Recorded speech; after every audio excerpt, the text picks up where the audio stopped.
The alien fleet descended on Earth with eerie precision. Its ships, massive and sleek, sliced through the night sky above the small town of Ravenwood, Montana, sending ripples of fear through the few who saw them. The first sign of trouble came in the form of a deafening hum, as the air itself seemed to warp around the descending craft.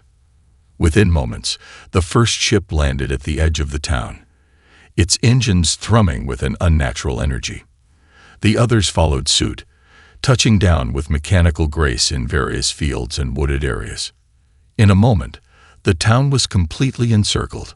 A force of alien soldiers, towering and cold, emerged from the ships with purpose. They moved like one mind, their eyes scanning the town with surgical precision. There was no attempt to communicate, no demand for surrender. Just an overwhelming presence, a promise of something terrifying. The soldiers made their way into the town, bypassing the adults in their sleep and heading straight for the children. They didn't even pause to consider the parents or neighbors. They were here for one thing, and one thing only: genetic material. The aliens had been watching Earth for years, studying its inhabitants from afar, and they had come to a conclusion. Humans were weak. Their bodies couldn't endure harsh conditions, their minds were easily swayed, and their genetics offered nothing of value to a race so far advanced. But there was one thing the aliens underestimated: the human spirit. In homes across Ravenwood, the children awoke to the sudden disappearance of the lights, their sleep interrupted by a low, buzzing sound that seemed to vibrate in their bones.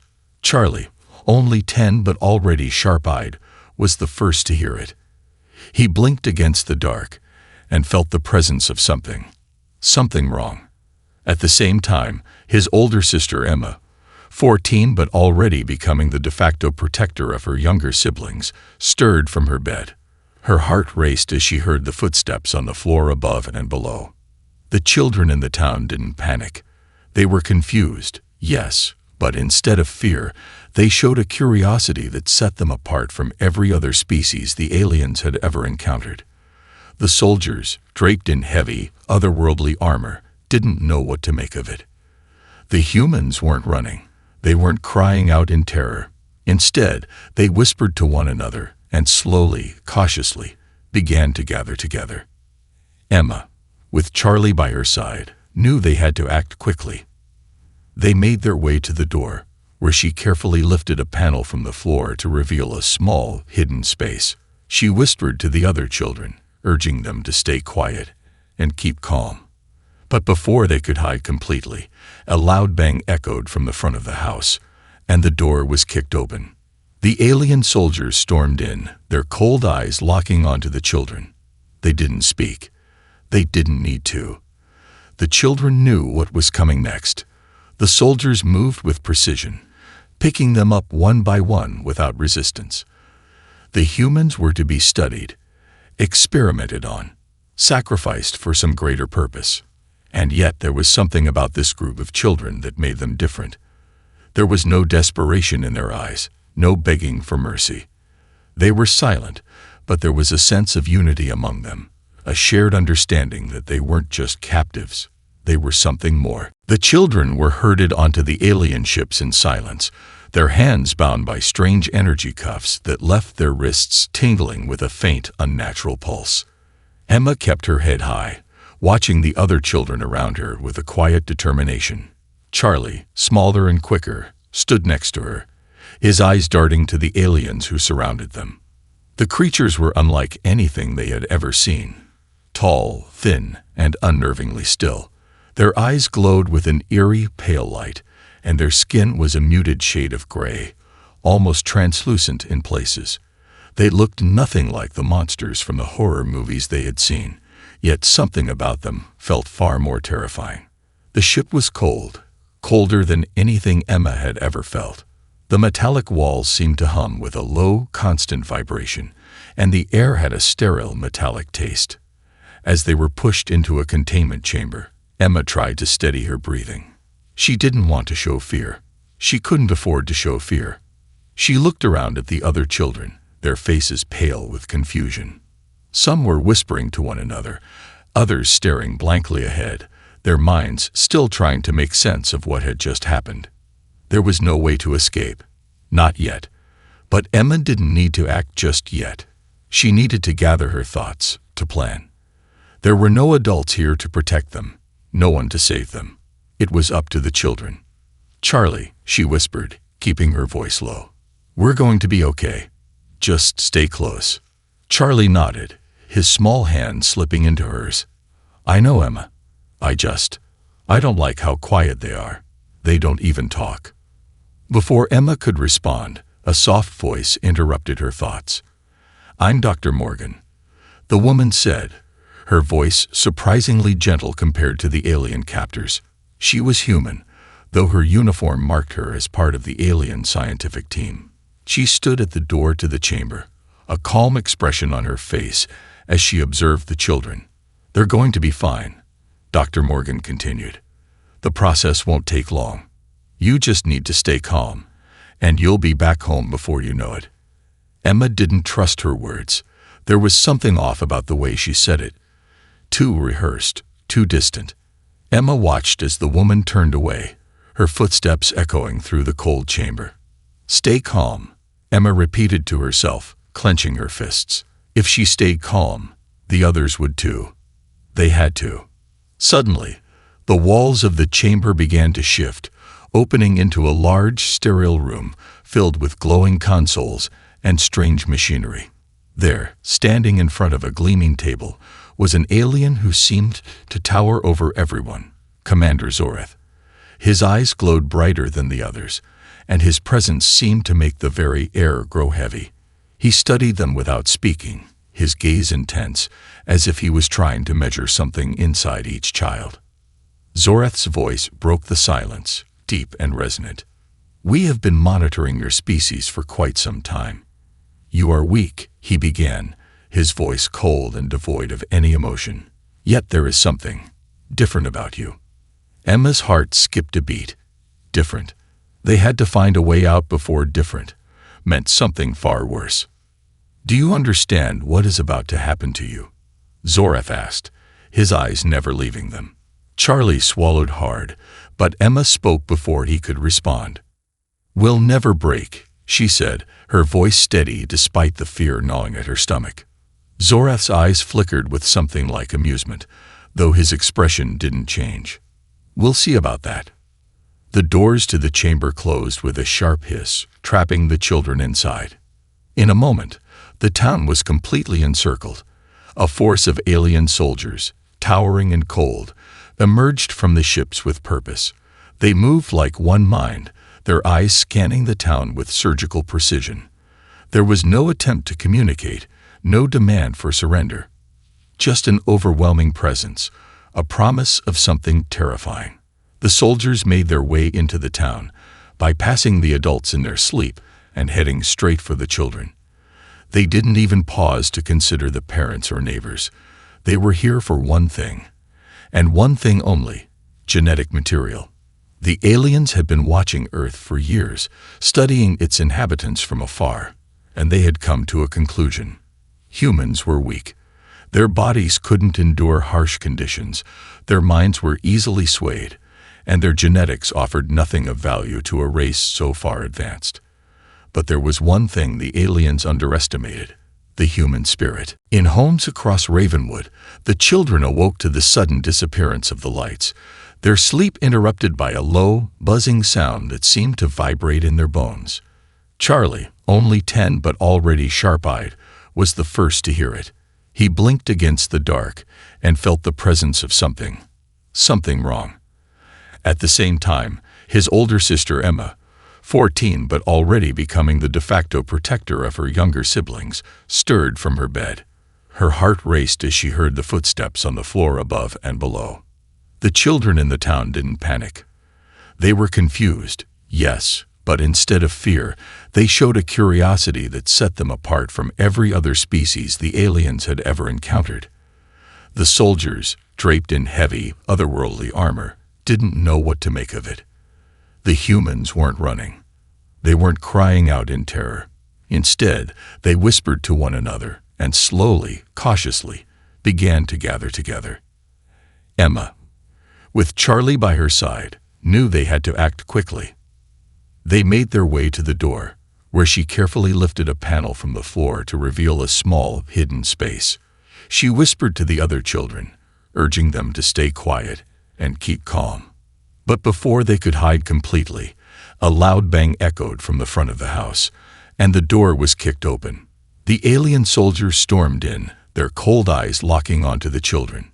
They didn't speak. They didn't need to. The children knew what was coming next. The soldiers moved with precision, picking them up one by one without resistance. The humans were to be studied, experimented on, sacrificed for some greater purpose. And yet there was something about this group of children that made them different. There was no desperation in their eyes, no begging for mercy. They were silent, but there was a sense of unity among them, a shared understanding that they weren't just captives. They were something more. The sterile room pulsed with an unsettling energy. The walls were lined with advanced alien equipment, and the air was thick with the hum of machinery. The children, now lined up in rows, stood facing Commander Zorath and his crew, each of them trembling but resolute. Emma's heart raced, but she kept her face expressionless, trying to give the others a sense of calm. She could feel the tension in the air, the quiet expectancy as Zorath studied them. Zorath's cold, alien eyes scanned the group, narrowing slightly as though calculating their worth. His lips barely moved when he spoke, his voice a low, intimidating rumble. "Your species has always fascinated us. We watched, studied from afar, waiting for the moment when you would evolve into something more. But you have failed. You are weak, fragile creatures. And yet," he paused, his gaze flicking over them again, "you have survived for centuries." He turned to his scientists, who were observing from the corners of the room. They too were unmoving, like machines, their eyes fixed on their subjects, their instruments ready. Emma's pulse quickened. She understood now. They weren't just taking the children for study. They were going to use them in some kind of experiment. "Let's begin," Zorath ordered, his voice like ice. The children were quickly separated into smaller groups, each placed in front of different alien devices. Some of the children gasped as they were strapped down, others trembling in silence. Charlie squeezed Emma's hand one last time before they were torn apart. "Stay strong," Emma whispered. One by one, the tests began. The first group of children was subjected to extreme temperatures. The air around them dropped rapidly, turning their breath to steam. Ice formed on their skin, but none of the children screamed. They huddled together, breathing deeply, trying to endure. Emma observed them carefully. None of the children were panicking, even though their bodies were shaking from the cold. They weren't breaking asterisk. Another group faced pressure tests, simulated gravity far heavier than anything they had ever felt on Earth. Children were pushed to their limits, their bodies straining as they tried to stay upright. Emma saw the same resilience in their eyes. They weren't cowering. They weren't collapsing. They were simply enduring. The aliens watched, fascinated. Zorath observed the scene with growing confusion. "This is impossible," he muttered under his breath. And then something even stranger happened. As the tests went on, the children began to adapt. Their breathing became more steady.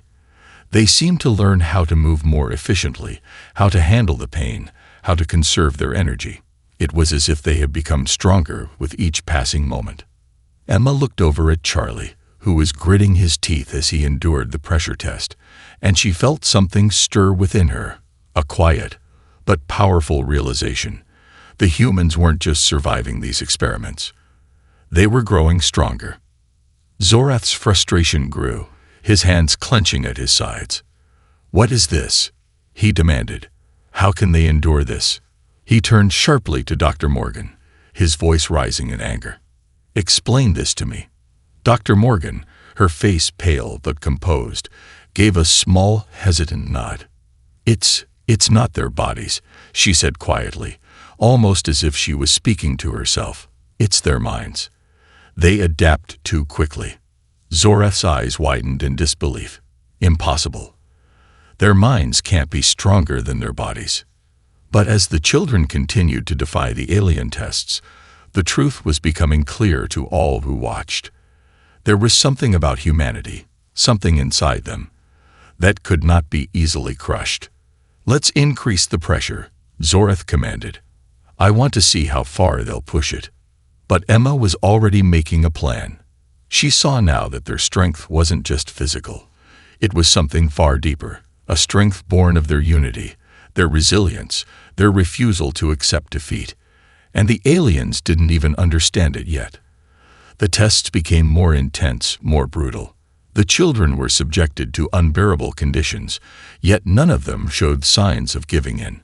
Emma could feel her own body screaming in protest, the freezing cold and crushing pressure pushing her to her limits, but she refused to let the aliens see her weakness. The children were adapting to the tests, yes, but Emma knew that their true strength lay in something much deeper than endurance. It was their ability to learn and adapt quickly, to think, to unite and strategize in the face of unimaginable adversity. While the aliens were fixated on their machines and instruments, Emma began to study the room. She noticed the patterns in the guards' movements, the subtle gaps in the security systems, the way the alien soldiers interacted with each other. They were precise, efficient, but there were cracks in their perfection. Cracks that the children could exploit. Charlie, though young, had already shown a sharp mind, and Emma could see that he was noticing the same things. His small hands were steady, even in the midst of the tests.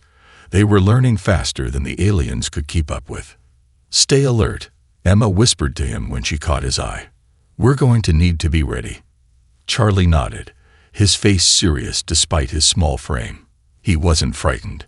The aliens had underestimated the human mind, thinking it too fragile to withstand such stress. But they were wrong. Every test was an opportunity for the children to learn something new, to find a way to outsmart their captors. As the tests dragged on, the aliens began to grow more and more frustrated. Zorath, who had once been confident in his species' superiority, was now visibly irritated. His calculations were failing. The children were exceeding every expectation, adapting to every new trial with a speed that defied all logic. His team of scientists was equally stumped. "They can't be doing this," one of the alien researchers muttered, his voice shaky with disbelief. "It's not possible. No species can adapt this fast." Zorath slammed his fist onto a nearby console, sending sparks flying. "Then explain it. How are they withstanding this?" He turned to Dr. Morgan, his voice cutting through the air like a blade. "You're supposed to be the expert. Why are they breaking all of our assumptions?" Dr. Morgan flinched but remained composed. "It's not their bodies. It's their minds. They're not just enduring. They're learning. Every second, they're processing, adapting, and improving." Zorath's eyes narrowed. He couldn't accept it. His mind was locked in a paradigm that the humans couldn't belong to. They were supposed to be weak, helpless, yet here they were, defying everything the aliens knew about survival. "Increase the pressure," Zorath growled. "I want to see how much they can take." But as the conditions grew more extreme, the children continued to hold their ground. In a dark corner of the room, Emma caught the eyes of the others. They had begun to realize it too. They weren't just surviving. They were changing, evolving in real time. This wasn't just about enduring tests. This was about showing the aliens something they could never have predicted: the incredible adaptability of the human spirit. As the pressure increased, the children grew more united, more determined. They shared looks of quiet understanding. Emma had no doubt now. They were going to find a way out. And when they did, the aliens would never look at humanity the same way again. The pressure tests had reached their peak. The children were placed in rooms that simulated environments far harsher than any on Earth. The temperature plummeted below freezing, and the gravity shifted, making it feel as if they were walking under the weight of an entire planet. But instead of buckling, they were growing stronger. Emma could see it in their eyes. There was something about the human spirit that these aliens had completely underestimated. Their ability to endure not just pain, but isolation, fear, and uncertainty, and still come together in solidarity. Charlie, smaller than most of the others, was thriving under the extreme conditions. His sharp mind seemed to be working overtime, analyzing every part of the room, every piece of alien tech around him. He'd already figured out how to manipulate some of the simpler devices they were forced to interact with. He wasn't just surviving the tests. He was learning how to beat them. Emma knew that in the coming days, Charlie would be the key to their escape. As the days dragged on, the children formed a silent alliance, working in tandem without a single spoken word. They shared small, subtle glances, passing messages with their eyes. It wasn't a plan they had consciously formulated yet, but it was taking shape. They were all learning the same thing. Unity was their greatest strength. The aliens, for all their advanced technology, were baffled. They had expected the children to break, to crumble under the pressure. But each trial they introduced seemed only to make the humans more resourceful. They weren't just surviving. They were evolving, learning how to turn the environment to their advantage. And that, more than anything, unsettled Commander Zorath. Zorath's patience had run thin. The commander spent long hours staring at data streams, trying to analyze the children's behavior. The reports from his scientists were increasingly incomprehensible. They couldn't make sense of it. Every time they thought they had a new strategy, the humans adapted, bypassing their tests with ingenuity. The commander, usually calm and calculating, was now showing signs of frustration. He began to question everything he knew about the humans. "They shouldn't be doing this," Zorath muttered under his breath. "Their physiology is too weak. How are they doing this?"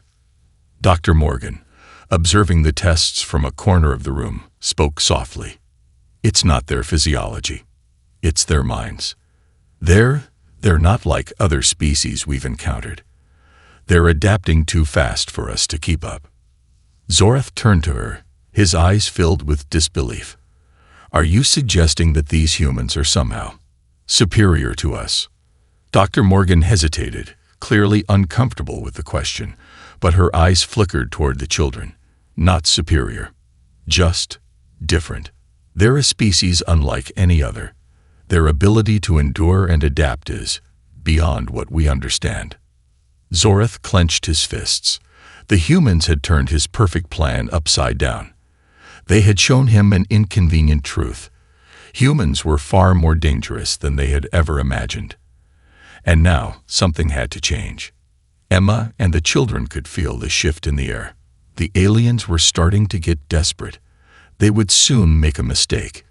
It was only a matter of time before the humans found their opening. Quietly, Emma leaned toward Charlie. "We're getting out of here," she whispered. "You just have to keep watching. We're almost ready." Charlie gave a small, confident nod. He had already figured out what they needed to do. They were ready. The time to act was coming. The tension on the alien ship was palpable. Zorath had become increasingly erratic, sending his scientists scrambling to recalibrate the tests, trying desperately to break the children. But nothing seemed to work. Every new test only revealed more about the humans, how they learned, adapted, and grew stronger with every challenge. The aliens had underestimated them at every turn, and now, it seemed, they were paying the price for it. Emma and the other children could feel the change in the air. The longer they survived, the more the aliens grew uncertain, and the more opportunities for escape seemed to present themselves. It wasn't a perfect plan, not yet, but it was coming together. The children were learning the layout of the ship, memorizing the guard patterns, and testing the limits of their restraints. Charlie had already discovered the key to bypassing the energy cuffs, the strange devices that kept their hands bound. He'd done it once by accident, and now he was perfecting the technique in the quiet moments when the guards weren't looking. As the days passed, the children became bolder. They no longer flinched when the aliens approached. They stood straighter, no longer merely surviving, but actively studying their captors, their surroundings. Emma noticed that some of the alien soldiers were beginning to grow wary, their eyes lingering on the children longer than necessary, their movements less confident. It was the perfect time to act. One night, when the ship was quieter than usual, Emma motioned to Charlie. He was already ahead of her, his eyes flicking between the guards and the consoles in the corner of the room. The energy cuffs were still on, but Charlie had made adjustments, tweaking the delicate system to give him a window of opportunity. It wasn't much, but it was enough. If they moved quickly enough, they could break free. "Now," Emma whispered, barely moving her lips. Charlie nodded, his small hands working deftly. The cuffs sparked briefly, then snapped open with a quiet click. Emma stifled a grin. Charlie was a genius. The other children followed suit, working with the same quiet urgency. One by one, the restraints fell away, and the children stretched their aching wrists. They didn't speak, but their eyes said everything. This was it. The guards weren't expecting them to escape. None of the aliens thought the children had it in them to break free. As Emma moved toward the control panel in the corner, she saw the first guard turn in their direction, his eyes narrowing. But by the time he reached for his weapon, Charlie had already disabled the alarm system with a few swift keystrokes. The ship's lights flickered. A low rumble echoed through the halls, and the floor beneath them seemed to tremble. It was the sound of systems failing, of something being tampered with. The children moved in unison, a single unit now, their movements calculated, precise. Emma's heart pounded in her chest, but she kept her breath steady. This was the moment they'd been waiting for. "To the escape pods," Emma whispered. The children dashed for the nearest exit, moving faster than any of the aliens expected. The ship's corridors, once sterile and cold, now felt like a labyrinth, but Emma knew the way. Charlie had memorized every turn, every corner. They didn't have much time before the alarm would be raised, but they didn't need much. They just needed to reach the pods. Behind them, the aliens scrambled, realizing too late that they had underestimated the most dangerous thing aboard their ship, the human will to survive. The children moved swiftly through the narrow corridors of the alien ship, adrenaline surging through their veins as they followed the path Charlie had memorized. Every step they took felt like a step away from the cold, calculating grasp of their captors. The ship's sterile, metallic walls felt like a prison, but now they were the last thing on their minds. They had only one goal: escape. Emma led the way, her heart pounding in her chest as she heard the distant thrum of alien footsteps behind them. The guards were starting to realize something was wrong, but the children were too far ahead. Emma's eyes flickered to the rear. She saw one of the aliens, a tall, silver-skinned soldier, rounding a corner in pursuit. It was the same soldier who had been watching them too closely. The children had anticipated this, and just as the alien reached out to sound the alarm, Charlie pressed a small device he'd been tinkering with, a makeshift EMP. The lights in the hall flickered, and for a brief moment, everything went dark. The soldier's voice cut through the silence, a sharp command in an alien tongue. But it was too late.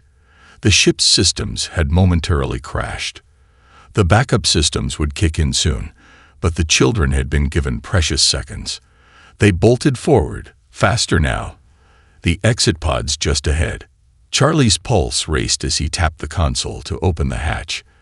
The doors to the escape pod chamber slid open with a soft hiss, revealing a row of small, sleek spacecraft, each one capable of carrying a single person. But there was no time to choose. Emma ushered the children inside, her eyes darting nervously between the pods and the distant sound of alien footsteps echoing closer. "Everyone in," Emma ordered, her voice steady despite the chaos unfolding around them. The children scrambled into the pods, one by one. As Emma climbed into the last available ship, she slammed the hatch shut. Her fingers moved quickly, inputting the emergency launch codes Charlie had cracked earlier. The countdown began, but the noise of the ship's alarms was growing louder. The aliens were coming. They had mere seconds before the escape pods would be locked down, before the children were trapped once more. Zoreth's voice rang out over the comms. "You cannot escape. You will never make it. Our fleet is unbeatable." His voice was filled with rage, but there was an undercurrent of fear too. Emma's hands trembled as she pulled the throttle forward. The pod rumbled beneath her, and she braced herself against the acceleration. With a violent lurch, the pod shot out of the alien ship, tearing through the atmosphere. The children didn't know where they were headed, but it didn't matter. They were free. As the pod soared through space, Emma glanced at the small, flickering screen. The alien ship was growing distant, and the threat of capture was receding. But their fight wasn't over yet. They had escaped, yes, but now they had to survive, and they had to make sure the aliens would never come back. "We're not done," Emma whispered, a quiet promise to the others as they sped toward the unknown. "This is just the beginning." The pod raced through space, the stars streaking by like distant diamonds. Emma gripped the controls tightly, her knuckles white from the effort. The others sat in tense silence, their faces a mix of exhaustion, fear, and a deep, unspoken relief. They had made it out of the alien ship, against all odds. But the journey ahead was far from over. Emma didn't let herself relax. Not yet. She had seen too many escape attempts fail, too many stories of survivors who had been hunted down and dragged back to their captors. The children were free. For now. But the real battle had only just begun. "Where do we go?" Charlie's voice broke the silence, small but steady. His eyes were fixed on the view screen, watching the stars spin around them. "The alien fleet is still out there. They'll come after us." Emma's mind raced. The ship had been equipped with a rudimentary navigation system, but they didn't have a clear destination. They were in deep space now, too far from Earth to send out a distress signal. Even if they managed to reach a nearby planet, they couldn't stay there. Not with the aliens potentially tracking their every move. "We need to find a place to hide," Emma said, her voice firm. "Somewhere the aliens can't find us." But it wasn't just a matter of hiding. They needed to find a way to fight back, to send a message to Earth. They couldn't let what had happened to them happen to anyone else. The aliens were far too dangerous to be left unchecked, and Emma knew they wouldn't stop until they had reclaimed their prisoners. "I've got an idea," Charlie said suddenly, his face lighting up with determination. "I've been studying their technology. There's a system in the pod that can send a burst signal. It's a long shot, but it might reach Earth. Maybe we can get help." Emma's heart surged with hope. It was a dangerous idea, but it was their only chance. "Do it, Charlie. Send it now." Charlie didn't hesitate. His fingers flew across the console, his concentration unwavering. A few tense moments passed, and then a green light flickered on the panel. Charlie's face broke into a grin. "It's done. The signal's out." Emma exhaled, feeling a weight lift from her chest. They weren't completely alone. They might still have a chance. But as the minutes ticked by, Emma's hope was tempered with the reality of their situation. The escape pods were small, self-contained ships, capable of interstellar travel but limited in resources. They could survive for a time, but not indefinitely. And they were still vulnerable. The sound of static crackled through the comm system, and then a voice came through, distorted but unmistakable. "This is Earth Command. We're receiving your signal. Hold on. Help is on the way." Tears welled in Emma's eyes. They had done it. They had survived. And Earth was coming for them. "Hold on," Emma whispered, her grip tightening on the controls. "We're going home." The children, together, were ready for the next phase of their fight. And now, the aliens would know that humanity was not to be underestimated. The war was just beginning.